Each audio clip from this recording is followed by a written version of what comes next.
ছোট্ট একটা বাচ্চা নিয়ে সকাল থেকে সন্ধ্যে পর্যন্ত সংসারের সব কাজগুলো কিভাবে একা হাতে গুছিয়ে করি তা নিয়ে থাকছে আজকের সংসারের সব কাজ গুছিয়ে বিকালে আবার মেয়েকে নিয়ে ঘুরতেও বের হই। হ্যালো এভরিওয়ান, আসসালামু আলাইকুম, welcome back to my another new blog. আজকের ব্লগটা শুরু করেছি একদম সকাল থেকেই। এই তো আমি তো ঘুম থেকে উঠে গিয়েছিলাম, কিন্তু কিছুতেই আমার মেয়ে ঘুম থেকে উঠছিল না। তখন আমি জানালার পর্দা সরিয়ে জানালাটা যখন খুলে দিলাম, তখন আমার ম্যাডাম একেবারেই উঠে পড়লো। তার ঘুমটা একেবারে ভেঙে গিয়েছে যখন তার চোখে আলো পড়েছে। এই তো ঘুম থেকে ওঠার পরে ম্যাডামের মুডটা একটু অফ ছিল, সেই জন্য তার মুডটাকে চাঙ্গা করার জন্য তার সাথে আমি একটু সময় দিচ্ছিলাম।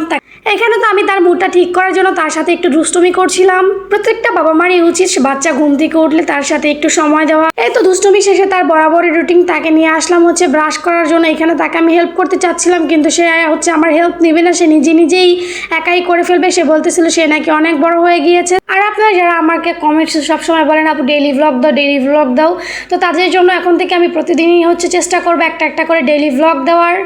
এই তো এখানে ম্যাডামকে বুঝিয়ে তার থেকে ব্রাশটা নিয়ে তাকে আমি কিছুটা ব্রাশ করাতে হেল্প করছিলাম।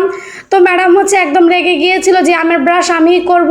আর আমার প্রতিদিনের সকালটা আমার মেয়েকে নিয়েই শুরু হয়। আমার মেয়ের পরিচর্যা দিয়ে আমার প্রতিদিনের সকালটা শুরু হয়। কাজ তো সংসার লাইফে সবসময়ই থাকবে, অনেক সময় পড়ে থাকবে কাজ করার জন্য, কিন্তু এই সময়টা আমি আমার মেয়ের সাথে আর কখনোই ফিরে পাবো না। তাই তো আমি সবসময় চেষ্টা করি আমার মেয়েকে সবসময় সময় দিয়ে তারপরে আমার বাকি কাজগুলো করার। আর এই জন্যই আমার ডেইলি ভ্লগ দেওয়া হয় না।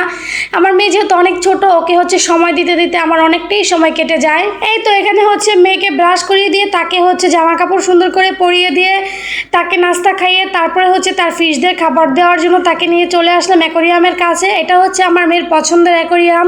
প্রতিদিন শেষে তার মাছগুলোকে খাবার দিতে ভীষণ পছন্দ করে। আর এইদিকে তো চিৎকার চেঁচামেচি করছিল। হঠাৎ করে আমি বুঝে উঠতেছিলাম না, তখন দেব বলতেছিল যে তার অ্যাকোরিয়ামে যে গাছগুলো ছিল সেগুলো উঠে গিয়েছিল, এই জন্যই সে চিৎকার চেঁচামেচি করছিল। শেফ বলতেছিল তার ফিশগুলোর ধাক্কা লেগে মাথা ফেটে যাবে। যাই হোক, সঙ্গে সঙ্গে এসে আমি ঠিক করে দেওয়ার চেষ্টা করছিলাম। আর সে এদিক ওদিক ধরে দেখার চেষ্টা করছিল ঠিক হচ্ছিল কিনা, তার ফিশের কোনো আঘাত লাগছিল কিনা। জাস্ট এই ভিডিওর এই পর্যায়ে আপনাদের সাথে একটু বলে নিই, আমার ভিডিওটা এখন পর্যন্ত যারা দেখছেন অবশ্যই যদি ভিডিওটা ভালো লাগে তাহলে একটা লাইক অ্যান্ড একটা কমেন্টস করে আমাকে জানিয়ে যাবেন কে কোথা থেকে ভিডিওটা দেখছেন। আর এই তো অনেকক্ষণ চেষ্টা করার পরে আমি তার অ্যাকোরিয়ামটা ঠিক করে দিতে পেরেছি। সে খুবই খুশি হয়েছিল। দেন আমি তাকে বলতেছিলাম যে আমি তো তোমার অ্যাকোরিয়ামটা ঠিক করে দিয়েছি, তো এই জন্য তুমি আমাকে কি পুরস্কার দিবে। সে চালাকি করে আমাকে চুমু দিয়ে দিচ্ছিল।